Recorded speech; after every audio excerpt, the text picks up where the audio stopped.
Now we are joined by Which consumer expert Harry Kine to tell us how to save some money on our supermarket shop. So do you have any questions for Harry? Perhaps you've got some tips of your own you'd like to share with us.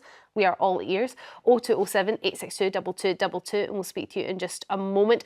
OK, we'll start with Which's findings then. Harry, what were they? Yeah, so every month we do a review of the cheapest supermarkets and we compare the big supermarkets, Aldi, Lidl, Asda, Tesco, Sainsbury's, Morrison's, Ocado and Waitrose on a basket of goods which is the same in all of them. And we find an average price over the month to see, you know, if you were buying the same food in all of these shops, how much would it cost you? OK, we've got a pretend basket here, so it's things like, and you never release what you're doing, but it's That's things exactly like it. milk, bread. Yeah. We've got some frozen vegetables here, which we'll get to frozen things in a moment. So carrots, bananas, here we go. Yes. And this looks like my shop, actually. Baked beans and some butter. So it could be anything along those lines. Anything along those lines. Compare all the prices. And it's a mixture of branded stuff and non-branded stuff, so that you can get a comparison of what people are actually buying.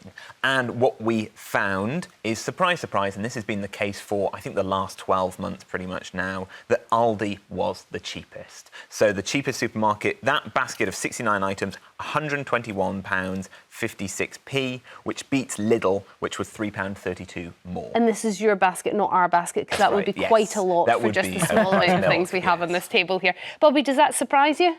Not really in terms of Aldi being the cheapest. So, like, I try to be quite clever in how I shop. Like, different items from different supermarkets. Sometimes it's a bit annoying because... You are kidding. You go to one supermarket for your milk, but then sometimes if I see it's more expensive than one, I'll change my plan. And how much more expensive would it have to be for you to go to the next shop? This is how my gran used to shop. I used to think this was madness. There's a penny more for milk in another shop, so she used to walk ages to get it at the different store. It's very common now. I call it portfolio shopping. You go for some things at some supermarkets. So I know people who will go to to Lidl to stock up on wine. If they want to get particular nice fruit and veg, they'll go to their local Waitrose. Maybe there's some things that they only get from Tesco. And because you can do things like ordering online, if you stagger how you shop, you can do that and save quite a bit of money. Fascinating. OK. I should mention, one TikTok user shared a video of her weekly shop, which says that it cost her just £58.60 at Aldi, just because we were talking about it. Take a look at what she managed to buy for that.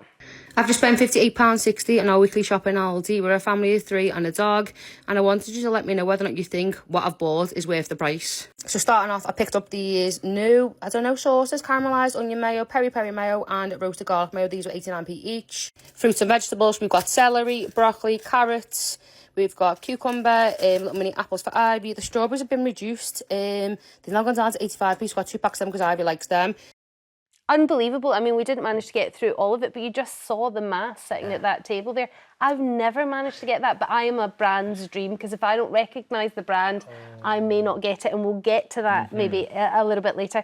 But you've got your top tips on saving money at supermarket.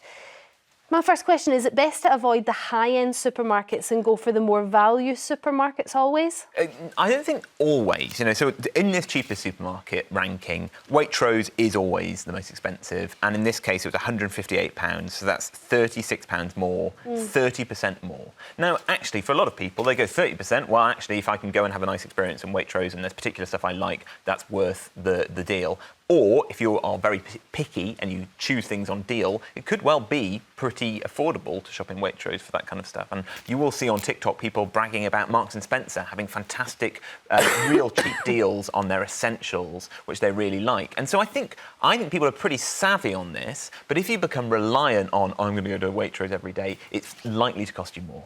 Now, convenience stores, I'm guilty for using them quite a lot. Are they much more expensive? They are, and there's a few ways where they are.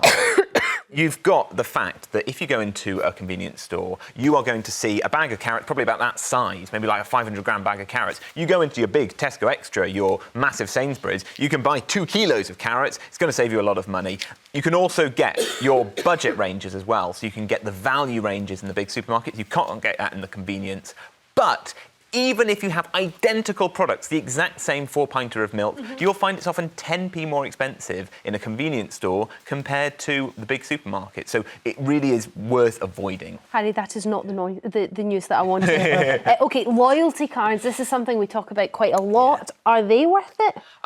Sadly now, they're pretty much inevitable. So if you're going to shop in a Tesco, a Sainsbury's, even a Lidl now, you basically have to get a loyalty card, not because you can collect points, but so you can access the bargains. There will be a whole range of what we call two-tier pricing things. It's almost like double sometimes the price. Yeah, absolutely. And the scary thing is when it's not a cheaper price for people who have the card, it's a more expensive price for people who don't have the card. And that's what we see. And once I forgot my card in one of the supermarkets, and I asked someone else in another till, can I use your card? And then the security guard says, you can't share cards. So they're clamping down. And that was like a genuine mistake. I forgot I know I should have the card digitally, but I had a physical card, forgot it. And the supermarket security guard was like, no, you can't do that. Oh, I was in a different supermarket where the exact same thing happened and they allowed the share to go ahead. Yeah. I thought that's very interesting. But you had a question for Harry.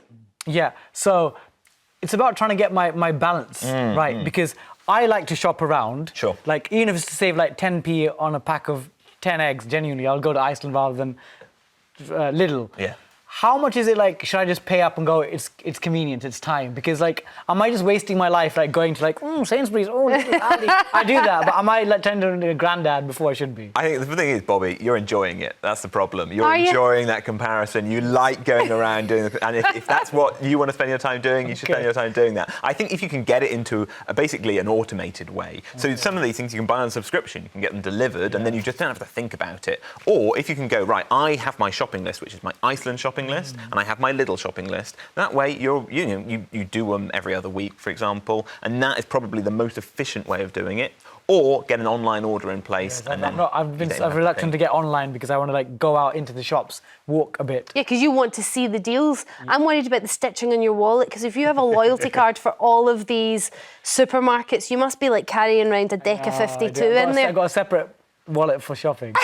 Actually, bringing up online, is online cheaper than going into the store? It can be, particularly if you've only got convenience stores near you. So if you only have that Tesco Express, you have the Sainsbury's Local, then just order online and then you can access the full range, all the budget ranges, and you can stop and think and have a proper comparison. What I would say is even though you don't have the supermarket playing the tricks that they have, in the aisles where there's some very tempting, crisps and snacks on a good deal that you would maybe spend more than you wanted to in person.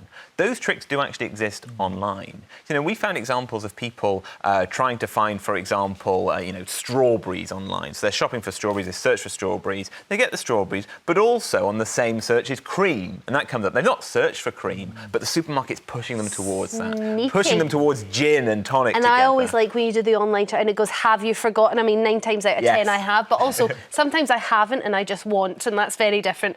You spoke about shopping lists. Yes. Did they help you save money? They do indeed. So there was some research done in the States a few years ago where they did a virtual shopping trip for people. Those people who had written a list, they took it with them on this virtual trip, saved about 18%. They spent 18% less. So it's definitely going to save you a little bit of money. Even if you write a list and forget it, the mere fact that you've written a list has been proven to save you a bit of money. Sometimes it's still up there. You can sort of see what you wrote down. OK, we only have 30 seconds left. Yes. What I want to ask about is yellow stickers. I always feel like I'm getting a great deal when I get one of those yellow sticker buys. Are they always as good as they cracked up to be? I find that the first one can often be just like 10% off something and it ends up going, mouldy in the fridge. If you can get that kind of end of the day special, if you can follow the person around as they put those stickers on, that's going to be great. The best thing is freezing. Freeze your yellow stickers and you've got them for weeks. Interesting. Yes. OK, that's a good tip. Thank you very much to Harry and Bobby for joining us there. Thanks for all your calls.